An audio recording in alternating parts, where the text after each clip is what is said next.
to get faster as you go. Do you feel like you guys have been faster so far this fall? We've done a good job of continuing to push the pace, but eventually we'll have to wait and see on I guess when we play. What's hard about getting? I mean, obviously faster is tough to get to begin with, but what kind of things do you guys have to do in order to get there? We have to be conditioned well and pushing the tempo, and especially when it's hot outside and it's your second practice of the day. Sometimes it's harder to push the tempo a little bit, but for us, we know that that's a great asset for us, and if we can continue to push it, we'll be able to use it.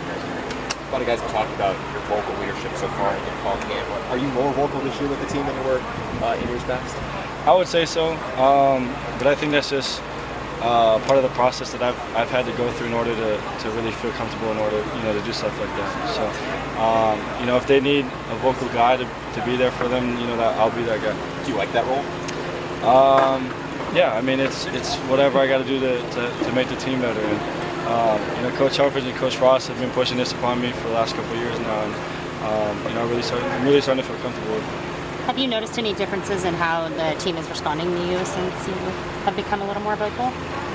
I don't know. I think I would hope that if I have to raise my voice, or if there's some type of vocal leadership needed, that they respond to it in a good manner.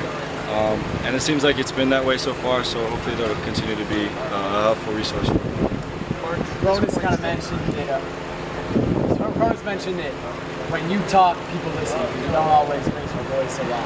Are you conscious of that and picking and choosing at what point to talk to the guys, or is it just kind of thing that naturally you don't talk a lot, and so when you do, other people realize it's probably not? I mean, throughout the flow of practice, you can kind of tell if some things are sluggish, or if the tempo of practice isn't as high, or the intensity isn't there.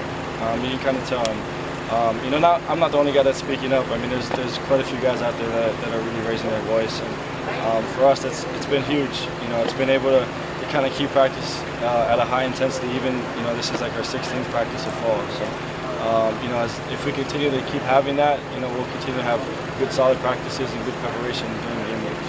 Coach Frost was talking about the importance of learning to play when tired. Are you seeing that, and how important is it for you to learn and figuring that out? Yeah, I mean, as an offensive unit, especially with our pace, and the way that we play, we have to be conditioned well. And there's gonna be points in the game where you're tired, and if you can really function and be able to use your mental game and still be able to use that as an asset for yourself while you're tired, will really kind of help us as an offense be in good situations. Can you project? I know it's early, Marcus, but with the player chemistry that you have in the bag, how good this team could be as we approach this season? I mean, we'll have to wait and see. I feel like this is a special group.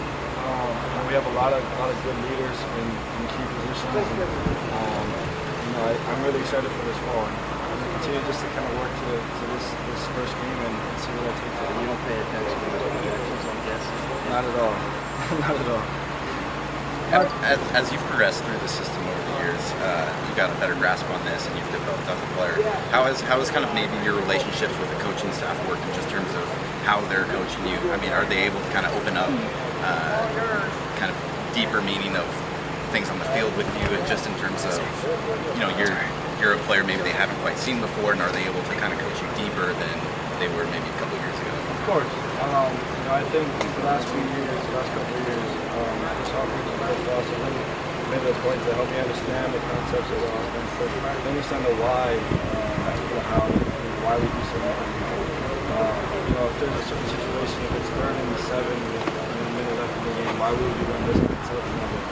Stuff like that. And I think it's really helped me in my growth and my development.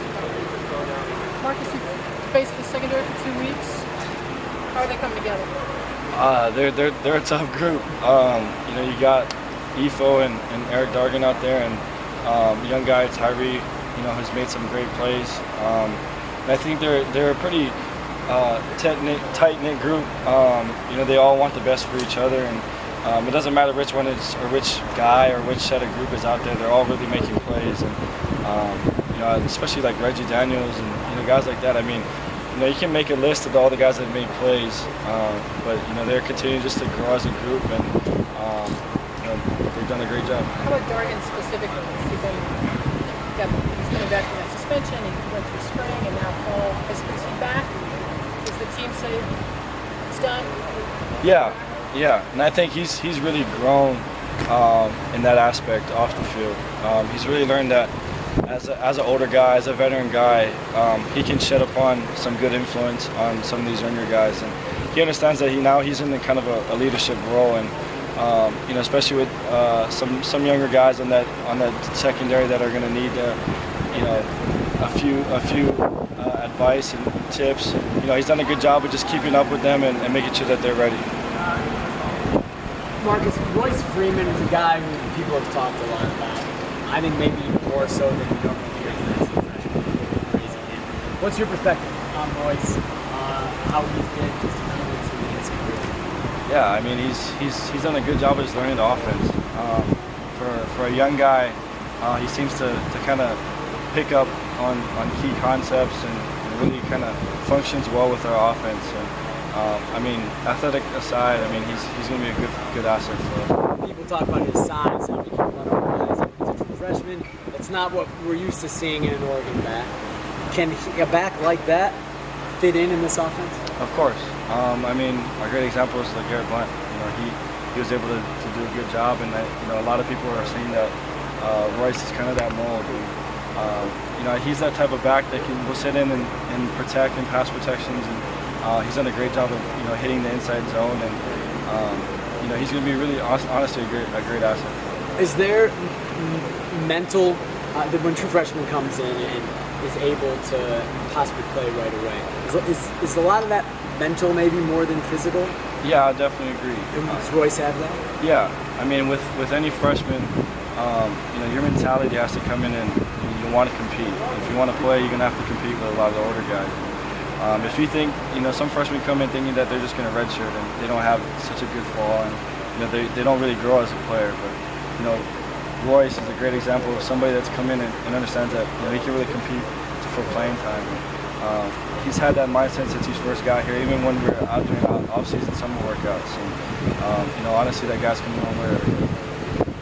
Braylon said on the first day of practice that he actually shed a tear because he wished he could have been out there. What have you seen out of him so far? Is he kind of an assistant coach right now on the field?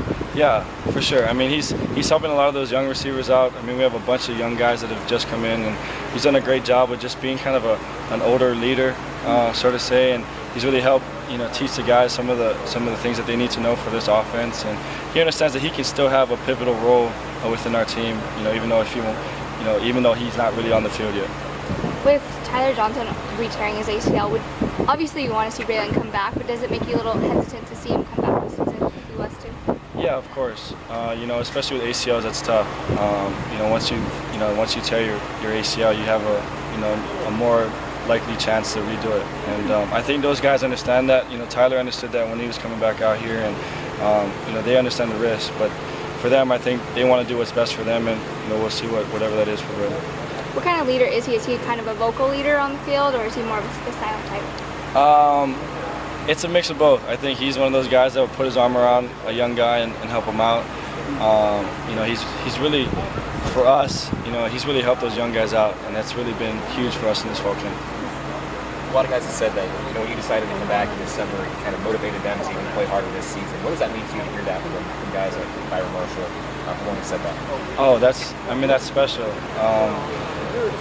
For me, we've built such a close-knit family around here, and it's just an honor to play with those guys. And our motivating factors are really just to play for each other, and for him to say that, it's really an honor.